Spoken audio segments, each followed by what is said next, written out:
Bom, para quem não me conhece, sou o pastor Júlio César, filho da pastora Ingrid, do pastor Gilberto. É uma honra para mim poder estar aqui. Primeiro quero agradecer a eles pela oportunidade de poder trazer a palavra do Senhor. Segundo ao nosso Senhor Jesus, que tem nos proporcionado tempos gloriosos na presença dele.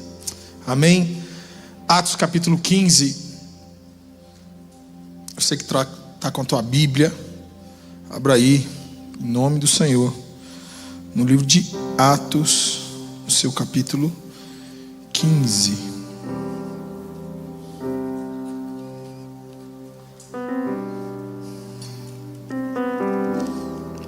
Versículo 13 a seguir.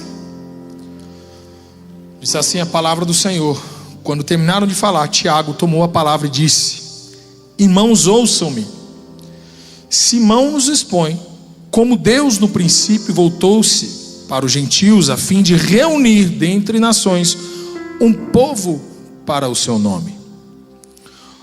Concordaram com isso as palavras dos profetas, conforme está escrito: depois disso voltarei e reconstruirei a casa caída de Davi, e reedificarei suas ruínas, e restaurarei, para que o restante dos homens busque o Senhor, e todos os gentios sobre os quais tem sido invocados o seu nome, diz o Senhor, que se faça todas as coisas conhecidas desde os tempos antigos.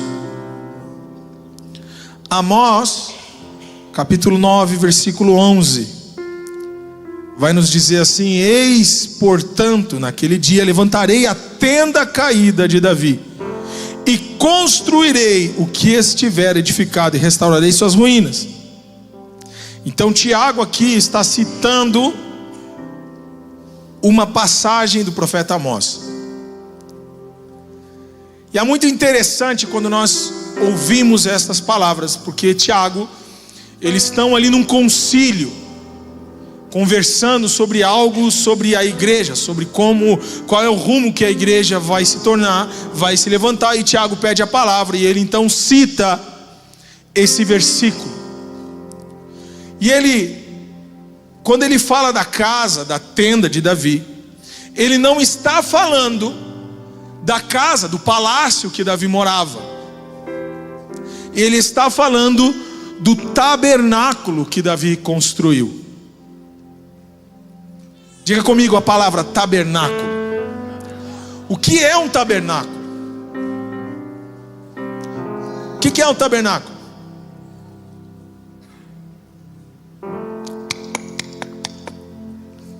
Que é estudante de teologia, aluno Eloy.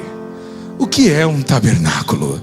Estou estudando história de Israel, vocês devem saber o que é um tabernáculo, pelo amor de Deus. O que é um tabernáculo? Um local de habitação, residência, morada, ou seja, a tua casa é um tabernáculo. Agora o significado, ou por que a Bíblia chama de tabernáculo? Um santuário portátil, onde os hebreus guardavam e transportavam a arca das alianças e os demais objetos sagrados. Ou seja, era um lugar que Deus mandou, que era portátil, aonde os judeus guardavam os utensílios, a arca da aliança, o incensário, outros objetos importantes da presença de Deus, ou dos sagrados, né, que foram estabelecidos por Deus para estarem dentro do tabernáculo. Nós vamos ver na Bíblia alguns tabernáculos. O primeiro deles foi instituído através da vida de Abraão? Não?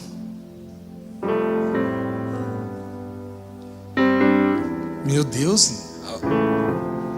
Moisés. Então, para contextualizar aqui, Moisés sai com o povo do Egito, começa uma peregrinação pelo deserto. Nessa peregrinação, Deus sente a necessidade então de construir algo, um lugar que representasse a sua presença. Acontece todos aqueles negócios, a tábua da lei, tudo aquelas situações, e Deus então dá orientação a Moisés de como construir o tabernáculo. Lá em Êxodo 25, não precisa abrir, eu vou citar alguns versículos, você não precisa abrir. Êxodo 25, do 8 a 9: e farão um santuário e habitarei no meio deles, conforme tudo o que eu te mostrar, para modelo do tabernáculo, e para modelo de todos os seus móveis, assim mesmo o fareis. Ou seja, o que Deus fez? Deus deu detalhes de como Ele queria. Diga comigo, Deus é detalhista.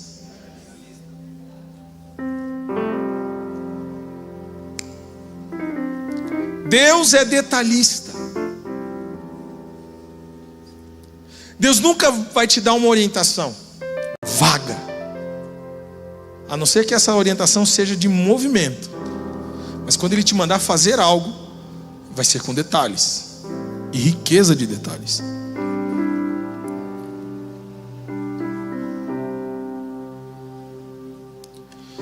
Depois disso vem os textos dizendo que Moisés fez tal coisa como o Senhor lhe ordenara. Moisés foi fiel ao que Deus lhe pediu. Êxodo 40, 16. Moisés fez tudo conforme o Senhor havia ordenado.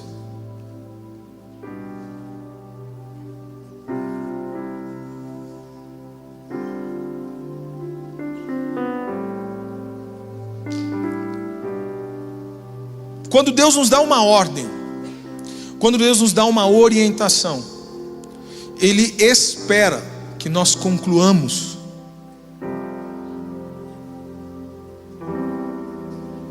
Um exemplo: Deus mandou eu estudar no instituto. Eu senti um chamado e uma demanda de Deus para estudar. Na primeira dificuldade, na primeira resenha,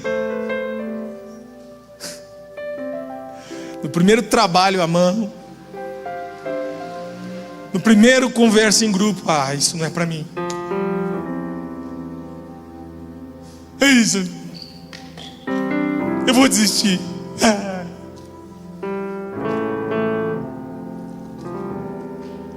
Por isso, no primeiro dia de aula, quando apresentamos, lançamos ali, o pastor Iverson, que é um dos nossos mentores, ele veio aqui e disse assim: só os fortes terminam, porque não é fácil, mas também não é difícil. Êxodo 40, de 34 ao 38, o Êxodo 40, 33 vai dizer: assim Moisés acabou a obra.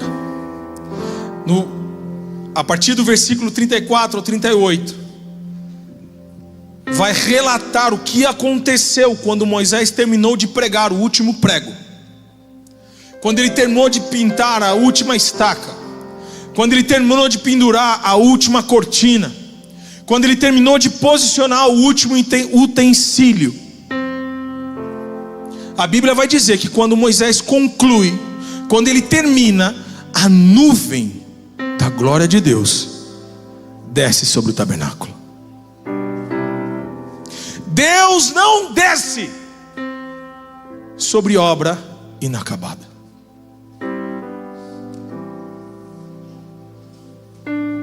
Deus não se move em instituições não terminadas. Deus não se move em palavras obedecidas parcialmente. Nós costumamos a viver a nossa vida da nossa própria maneira e a ditar o passo da nossa vida da forma com que nós queremos. Deus fala: vai por aqui. Não, eu vou chegar lá, mas eu vou dar uma voltinha ali. Deus mandou você ir direto, mas você tem que dar aquela volta, fazer a foto e tal. Não, porque é caminho. Opa, mas não é exatamente o que Deus te pediu. E enquanto nós não nos posicionarmos e começarmos a caminhar exatamente como Deus nos pediu, a nuvem do Senhor nunca vai descer de forma completa. Você pode olhar ela, a nuvem. Você pode deslumbrar, se emocionar, porque a nuvem está próxima, mas você nunca vai experimentar o que é estar coberto por ela, enquanto você não concluir aquilo que Deus precisa concluir na tua vida. Aquilo que você precisa concluir na tua vida. Os posicionamentos que você precisa ter. Os votos que você fez não cumpriu. Esse ano eu vou servir na igreja.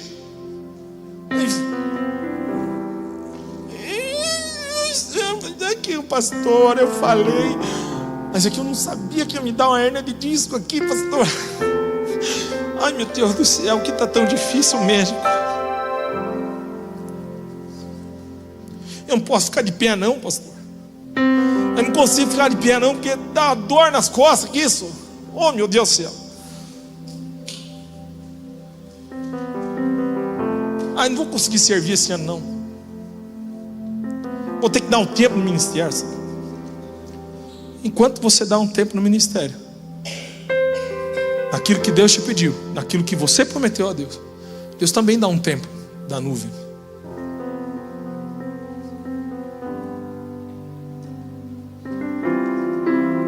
Quem está aí? É isso, é isso. Chegou a hora de nos posicionar. Vamos participar, igreja. Acorda, pelo amor de Deus. Chegou a hora de nós nos posicionar. Ei, glória. O reino de Deus é um reino que está em movimento. Quem está parado fica para trás. Antes de seguir, vamos entender o que é a nuvem. A nuvem, essa nuvem que desceu sobre o tabernáculo, ela permaneceu ali, e ela trazia cobertura. Quando eu vou apresentar, ou vão me perguntar da onde eu sou, qual a igreja que eu pertenço, eu digo, eu sou da igreja Tempo de Milagres, e eu estou debaixo da cobertura do pastor Ingrid, do pastor Gilberto. Uau! Cobertura. Tem alguém que fala na minha vida, tem alguém que diz algo sobre mim, tem alguém que me corrige, que me alinha.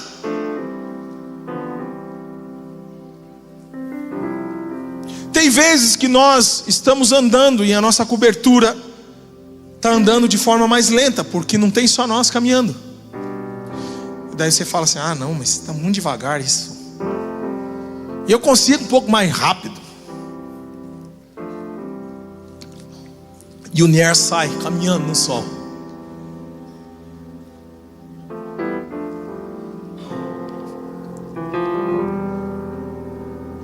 Quando ele sai da cobertura, ele está exposto a tudo que o deserto tem para oferecer. Você foi no deserto? Legal. Você caminhou no deserto. Você caminhou no sol do deserto. E aí?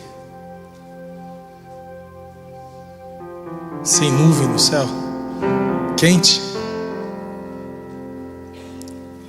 Tem alguns sintomas ficar no sol, né? Qual que é o primeiro sintoma de você ficar exposto no sol?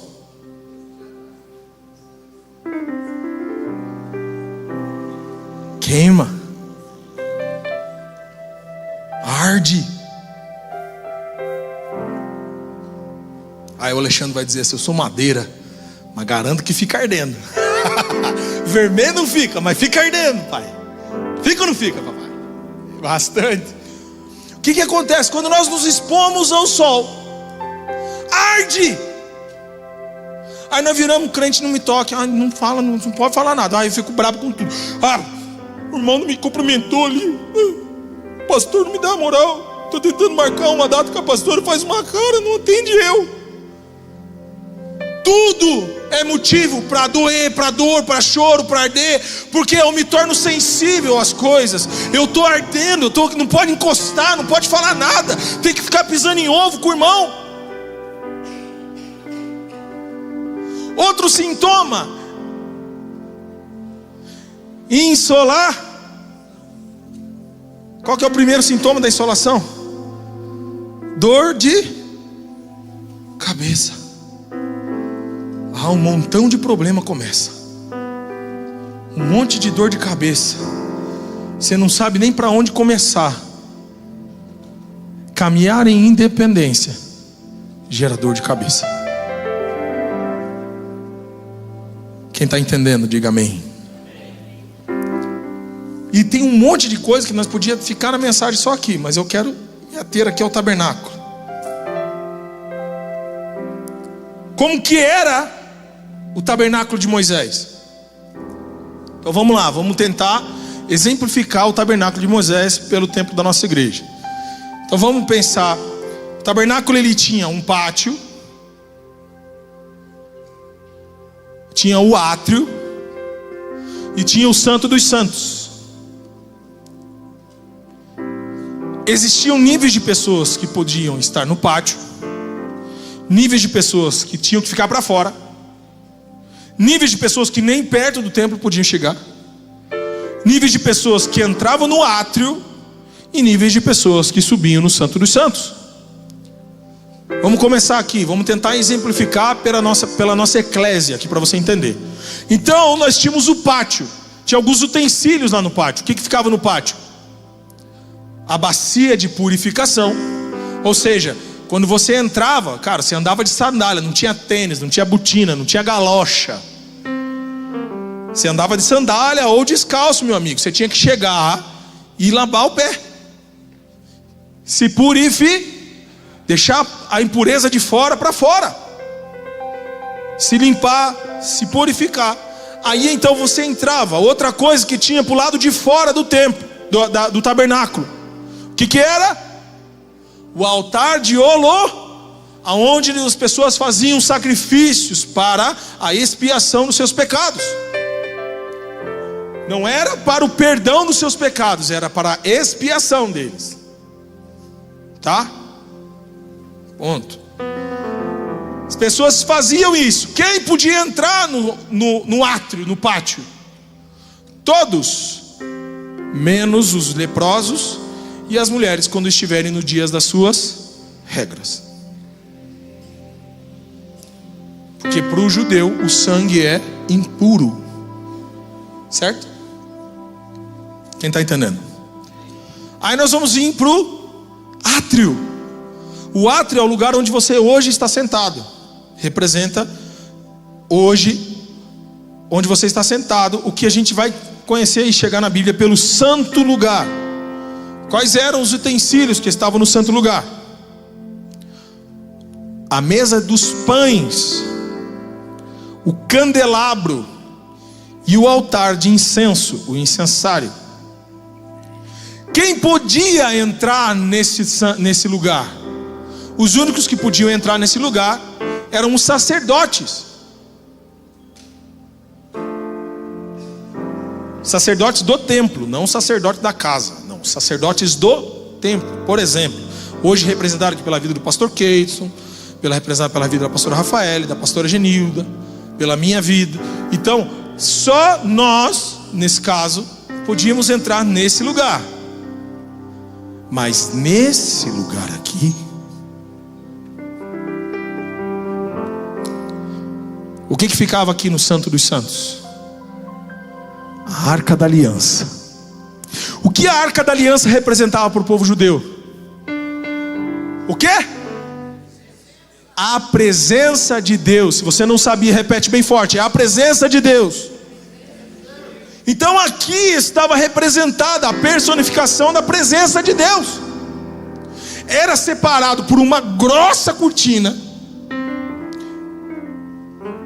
e a única pessoa que poderia entrar por aqui uma vez por ano, com uma saia de sininho e uma corda amarrada na cintura, porque se o camarada tivesse bambeando mais ou menos, ia se lascar, era o nosso querido apóstolo Gilberto, que seria o sumo sacerdote. Jovem, tinha que se santificar para chegar aqui, papai. Porque se o sininho parasse de tocar, podia puxar que o caboclo tinha ido pro beleléu. Porque se entrasse neste lugar de forma impura, caput, morreu. Morreu.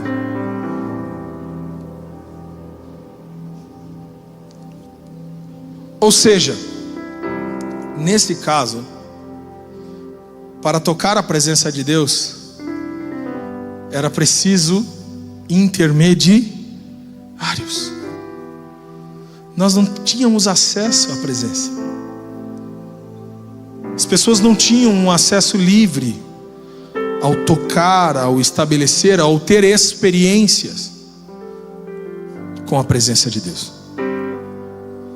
A presença de Deus era algo inacessível. Por que era inacessível? Hã? Alguém que falou? Por que era inacessível?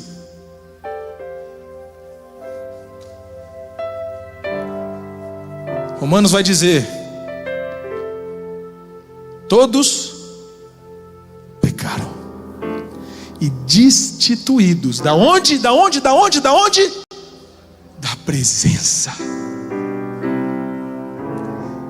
O pecado nos afasta da presença. Então, por conta do pecado, ninguém tinha acesso ali. Quem entendeu? Anos se passaram, o povo entra na terra prometida, aquela história toda. Vem com Josué lutar em Jericó, muralha caindo. Eu aprendi com a pastora a fazer efeito sonoro, ela é muito boa nisso. Ela tá pregando. Ó, eu consegui, porque nunca tinha conseguido fazer. Que ela faz assim.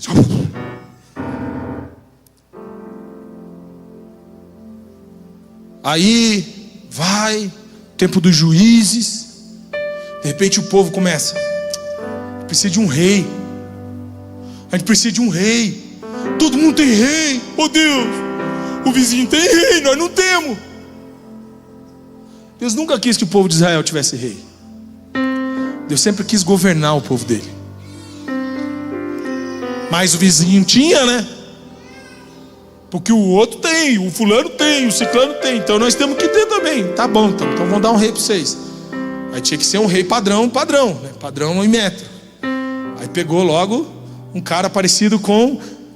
Não era com Keytes, graças a Deus. Era bonitão o bichão. O bichão tinha 2 metros de altura. Devia pesar uns 130 quilos. Os cabelos assim preenchidos, cheios, duros e fartos, que nem os meus. Com tupete, como o do David. Aleluia! Profetiza, varão. Ai que o irmão do pé na tampa está aqui. Vamos parar por aqui.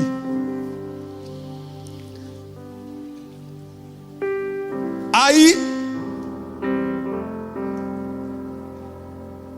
esse cara conseguiu ficar um rei, segundo a vontade de Deus, por 1 semana.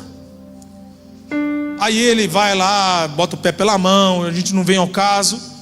E ele fica mais 40 anos no reinado. Deus levanta um outro cidadão, chamado Jeroboão.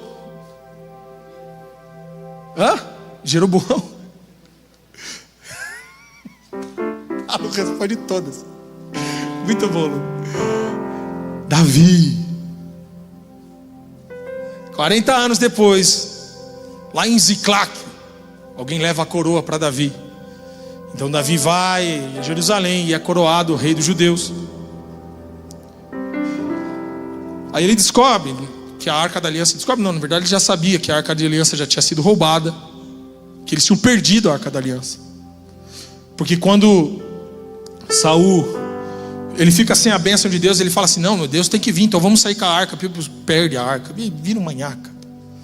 A arca vai embora e perdeu tudo. A arca da aliança, Davi descobriu que a arca da aliança, ela estava na casa de um cara chamado Abinadab. Abinadab guardava a arca da aliança junto com outros utensílios de coleção. Era um objeto muito bonito, representado por aquele objeto que está ali, pequenininho. Está vendo lá em cima da mesa, lá, ó, com os anjinhos em cima? Pá, aquilo ali era uma réplica da arca da aliança. Claro que aquilo era muito majestoso, tinha um tamanho significativo, era grande. Mas estava lá juntando poeira.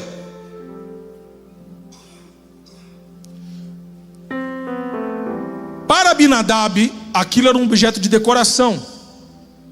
Funcionava como peso de papel. Não tinha significado nenhum. Tenho certeza que muita gente chegou para limpar, arrastou, levantou, foi, catou, muda de lugar. Não, aqui não ficou bom, muda de lugar. Pega para lá, pega para cá, e encosta, e vai, mexe, abre, olha o que tem dentro, fecha. Não é? Porque para Abinadab, a arca da aliança não significava absolutamente. Tem muita gente que vem na igreja com absolutamente nenhuma expectativa. Se hoje é um dia desse, começa a gerar expectativa no teu coração, porque Deus pode mudar a tua vida hoje. Amém ou amém? Quem está aqui? Quando Davi descobre, fala: cara, vamos lá buscar essa parada. Ele junta uma comitiva, chama todo mundo, vamos todo mundo buscar a arca da aliança. E ele chega lá: ô meu amigo Abinadab, nós viemos buscar nossa parada que está aí. Ah, não, pode pegar, assim, pega, leva embora. Eu já ia queimar, já, assim, leva embora. O que ele faz? Jeito mais fácil, sei lá, acho que vamos botar num carro de boi, né? Botou em cima de uma carroça, os boi puxando, o povo fazendo festa, dançando, cantando. Daqui a pouco a roda passa num... dá uma pendida, a arca dá uma levantada, vem o rapaz e... caput. Morreu. Peraí, mas na casa de Abinadab todo mundo encostava e ninguém morreu. Por que o menino morreu ali agora?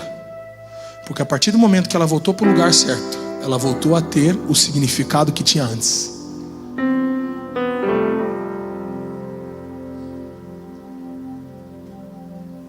Quem está entendendo? Quando nós voltamos os nossos olhos a Deus, a presença de Deus, ela volta a ter significado para nós.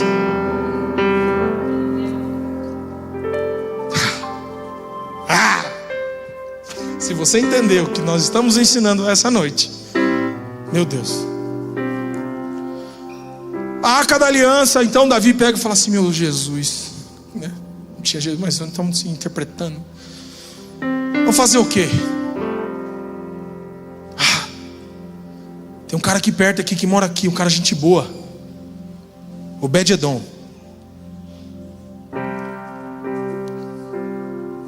Pegou o celular, mandou um WhatsApp: Obed-Edom, tá em casa, pai? Tô chegando aí, você guardar uma parada para mim. Ele chega para Obed-Edom e pergunta para Obed-Edom se ele pode guardar a arca da aliança por um tempo, para que ele prepare então algo do jeito certo. A arca da aliança não foi feita para ser carregada de qualquer forma. A presença de Deus não foi feita para ser carregada de qualquer forma. A presença de Deus tem um peso, Júnior. Ela tem um peso, Denise. E ela precisa, esse peso nós precisamos sentir aqui, ó. Ela não foi feita para carregar em carro de boi. Ela foi feita para carregar no ombro do sacerdote, no ombro do levita, no ombro do servo de Deus.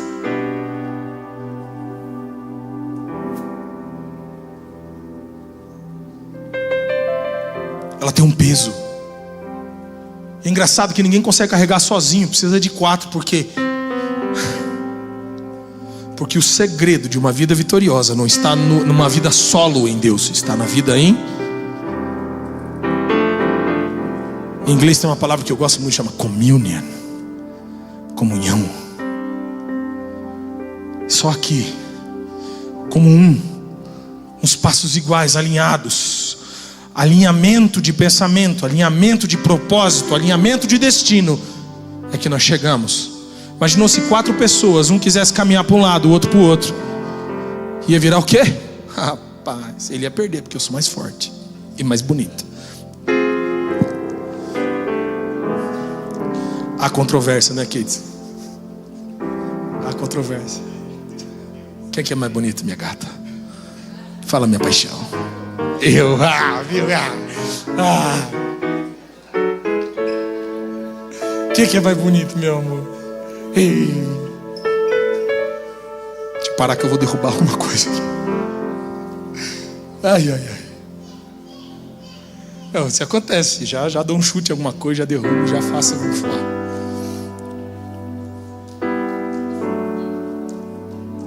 Aí, só que um detalhe, Ben-Hur dos caldeus, meu amigo.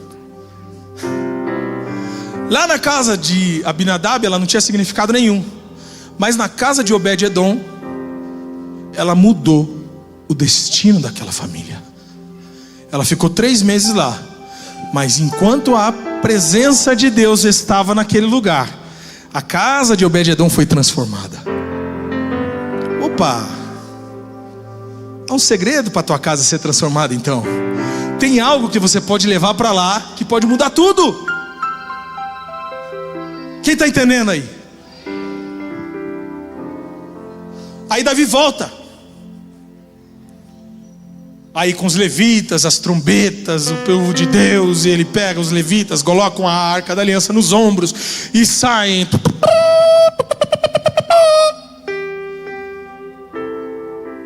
Como nosso irmão Asaf fazia turu, turu. Os mais antigos vão lembrar. Cadê o Asaf? Não está aí hoje?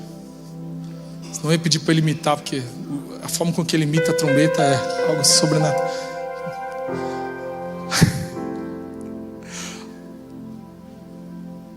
E começa as trombetas tocarem, os tamborins, os músicos. E aí então é instituído algo na igreja que eu amo. Davi começa o ministério de adoração. Institui milhares de músicos para tocar 24 horas por dia. Olha só que doido. Ele chega e ele está tão feliz, tão contente, tão cheio da presença de Deus, que ele chega em Jerusalém e ele começa a arrancar. E ele fica pelado, nunca a mão no bolso.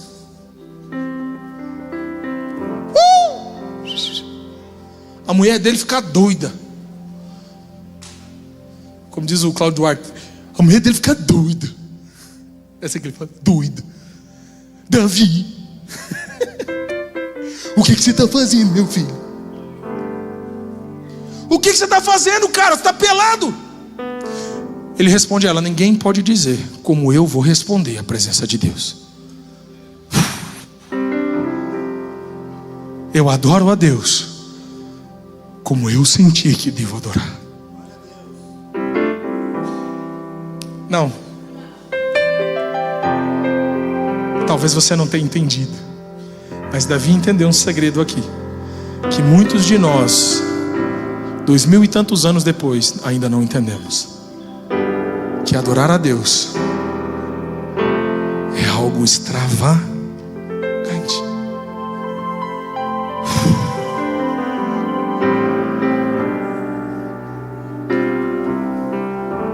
Eu vi um amigo falando outro dia, e isso mexeu tanto comigo. Ele falou sobre adoração. Presta atenção nisso. Adoração não é uma ação, não é um ato.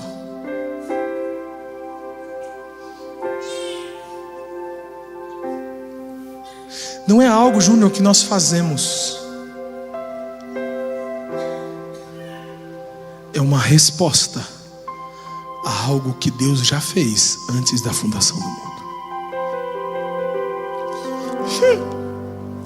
É uma resposta.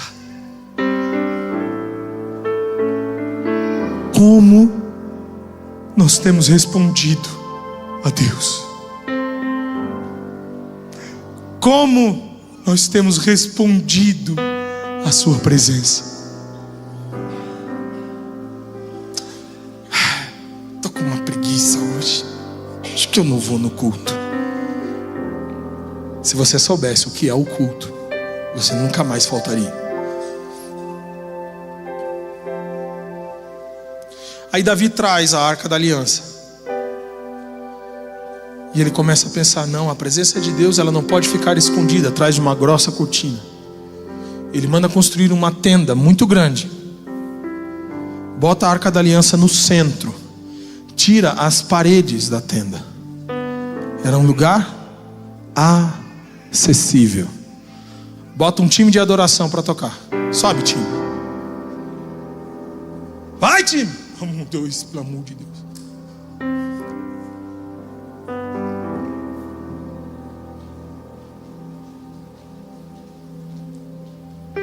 Bota o time dele de adoração, que tinha muitos pouquinhos músicos, milhares de músicos.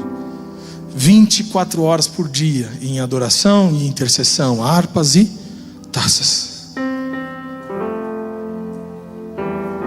E ele começa então a responder à presença de Deus. E o povo começa a vir, Júnior.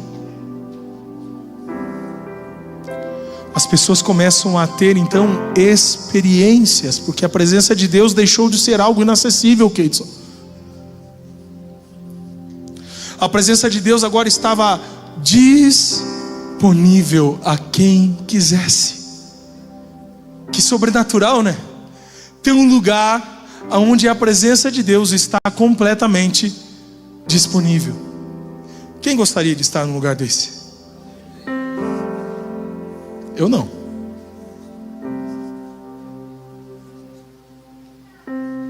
Você já vai entender. As pessoas iam e tocavam na presença, não na arca, na presença.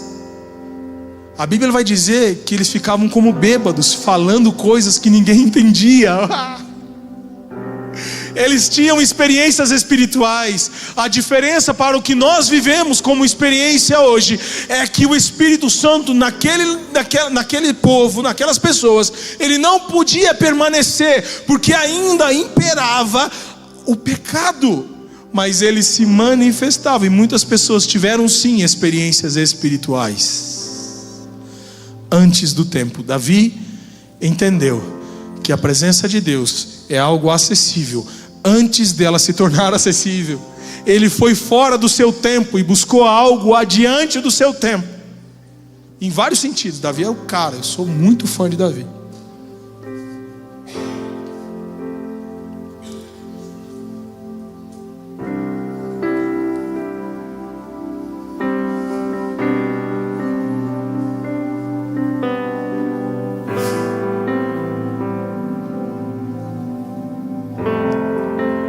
Algumas centenas de anos depois, nasce um terceiro projetista. Alguém cujo projeto já estava pronto, mas sendo usado para um outro fim.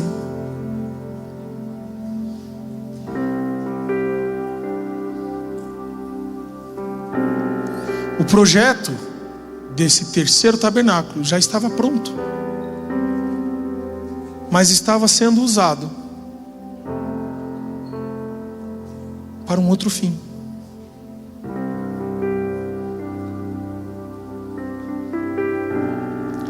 Nasce um homem chamado Jesus, o Cristo. E Jesus começa a desenhar como seria o novo tabernáculo.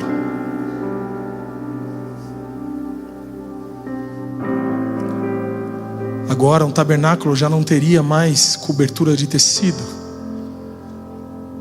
mas seria sustentado por ossos e coberto por carne.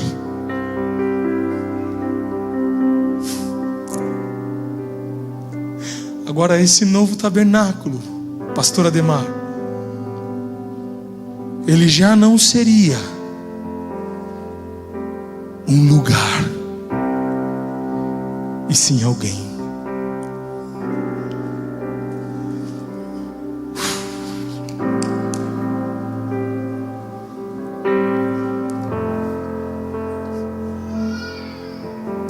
Agora este novo tabernáculo, Gabi,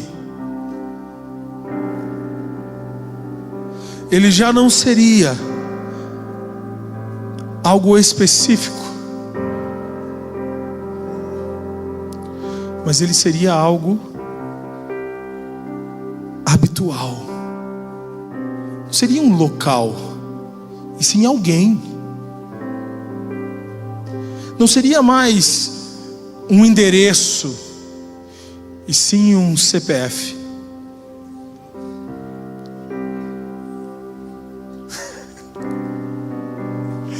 Não existiria mais um endereço, e sim um CPF.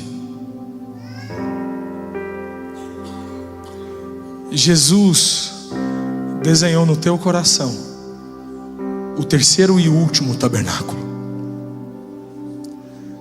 O que é um tabernáculo? Um templo portátil da presença de Deus.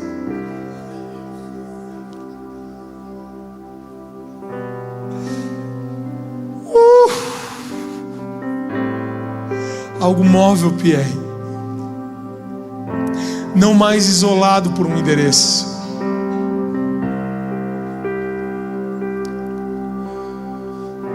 Não mais separado por uma direção. Então não, você não vem à igreja para ter um encontro com a presença de Deus. Você vem à igreja para responder a ela.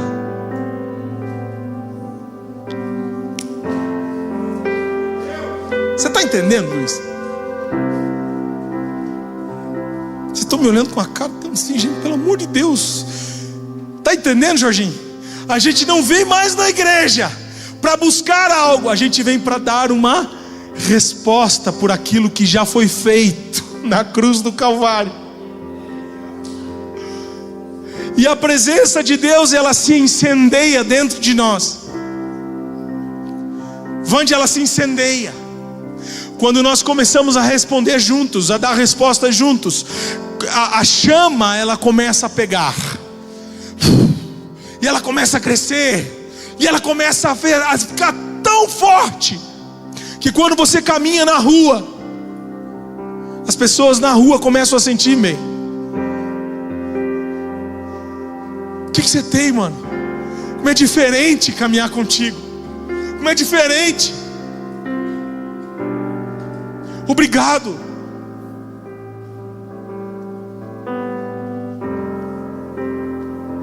A presença de Deus, ela tem que fazer diferença no teu dia a dia.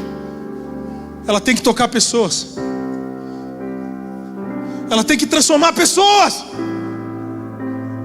Ela tem que chamar atenção. Se ela não está chamando, é porque ela não está sendo alimentada. Ai, Jesus. E quando você não alimenta o fogo, ele se apaga.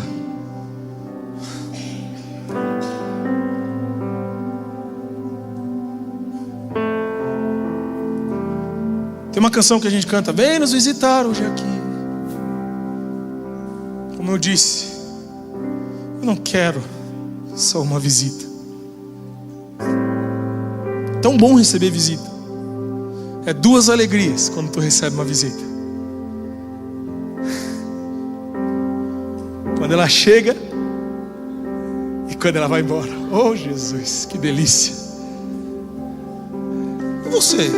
Você não acha a rainha da visita?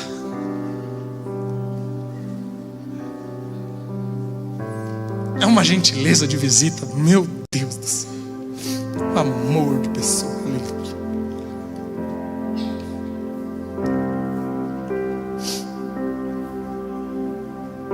Eu não quero só uma visita. Eu quero ser a habitação.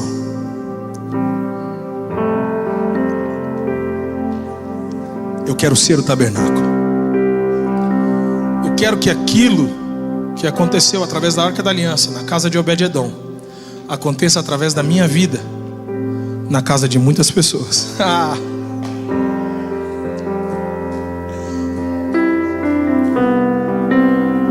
A presença de Deus, ela não vem por você, ela vem através de você. Ela não vem por sua causa, mas ela vem para fluir através de você, bem. Não é por você, irmão. Não é por você, não é pelo teu tempo de oração, não é pela tua santidade, não é. Não estou aqui dizendo que não pode orar e que não é necessário. Entendam, não tem a ver com mérito pessoal. A presença de Deus flui da minha vida, porque eu oro 12 horas por dia.